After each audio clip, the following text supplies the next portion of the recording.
What's good, ladies and gents? Welcome to MKO Boxing, aka MKO Pugilism. So remember to follow me on TikTok, like and subscribe on YouTube, and yeah, let's get into it. So this one, we're just going to be speaking very briefly on the Joshua versus Dubois undercard. Just some of the fights that I may not have covered. Just a few quick predictions. So. First one we're going to look at is Tyler Denny versus Hamza Sheeraz. So Hamza Sheeraz is the prospect from Queensbury Promotions, Frank Warren's boy.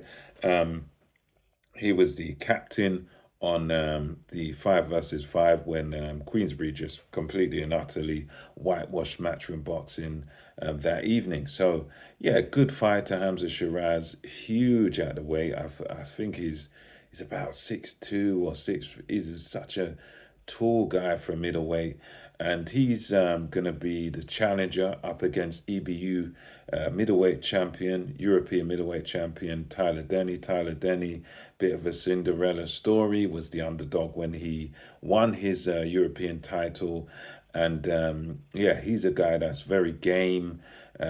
He's had to come up the hard way, small hall shows. He hasn't really had the same sort of red carpet treatment as a Hamza Shiraz, but to his credit, he's managed to achieve something that many people wouldn't, him coming into boxing, they probably wouldn't have thought he'd get to this level to be a European champion. But he's already, in some sense, kind of overachieved. Whereas Hamza Shiraz is a guy that they look at as a future world beater, future world champion, and someone like Tyler Denny wouldn't be looked at in that light. But there we go. He's here and he's there off of hard work. So yeah, I think this is going to be a tough fight. It's going to be quite competitive. Um, I think I've got to give the edge to Hamza Shiraz. I just think the overwhelming size and strength is just going to tell, because he's a guy that Shiraz, he's very tall and he's quite upright, but he's a guy that doesn't just like it long. He likes to get stuck in too. He likes to fight up close and personal. Um, I would say Shiraz is quite a good inside fighter, as well as being able to, with his natural dimensions, he could keep you on the end of a jab all night long. But he likes to get stuck in. He likes to fight up close and personal. And Tyler Denny, in order to beat him, is going to have to go up close and personal, and he is going to have to crowd Hamza Shiraz's space and just try and make it rough, try and make it messy, and try and get in and get out of there before you get hit with a Shiraz counter.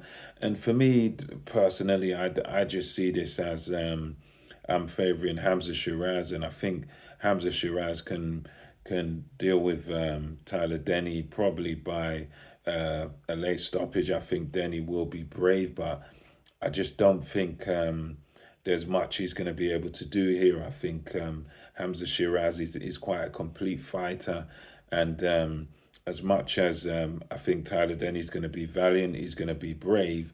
I just don't think he'll be able to handle the firepower of Hamza Shiraz, and I think Hamza Shiraz, as I said before, very good on the inside too. So for me, I think Hamza Shiraz is going to beat Denny, becoming European middleweight champion, but probably by a late stoppage. That's just my view on it. If Denny was able to do it, it would be a great upset, but I just can't see it happening personally. So as we move down, we've got another fight on the undercard.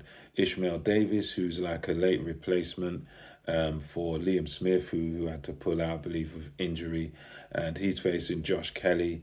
Ishmael Davis, he's a guy that I don't know that much about, but yeah, he's had some decent win, and he's a guy that both him and Josh Kelly, they share the common opponent that they've both beaten, and I think in this one, I'm backing Josh Kelly just because he's been preparing for a fight and he's ready. I just think Josh Kelly will probably outbox Ishmael Davis, and I think he'll probably get this on points. But it's one where I think Ishmael Davis, he's a bit of a dark horse here, and he does have a chance here. I think this is one of those fights where I think it will be very competitive. As much as you favor Josh Kelly, that's mainly because obviously he's coming from an actual proper training camp, whereas Ishmael Davis is coming in with a week's notice. But I do think Davis does have a chance here because he's a good boxer from what I've seen of him. But again, I favour the man that's been in a training camp and been ready to fight here. So I favour Josh Kelly, but at the same time, I think Ishmael Davis does have a good chance here to cause the upset. And the last one to talk about is Turkey Al Sheikh. His favourite, Mark Chamberlain versus Josh Padley. Josh Padley, area level guy, coming in at lightweight again, sort of short notice. And, good luck to him. But for me, I think Mark Chamberlain wins that, walks away with that victory, probably by a stoppage. But, because I think Padley coming in at this sort of short notice, I think Chamberlain probably stops him at this point. I think he'll be G'd up, he'll be ready for it. And I don't think a guy at this level at the last minute is going to be able to beat a guy like Mark Chamberlain. I think Mark Chamberlain for the stoppage win for me. So anyway, that's my thoughts on the rest of the undercard fights. Let me know your thoughts on this in the comments section below. And until next time, it's MKO Boxing, over and out.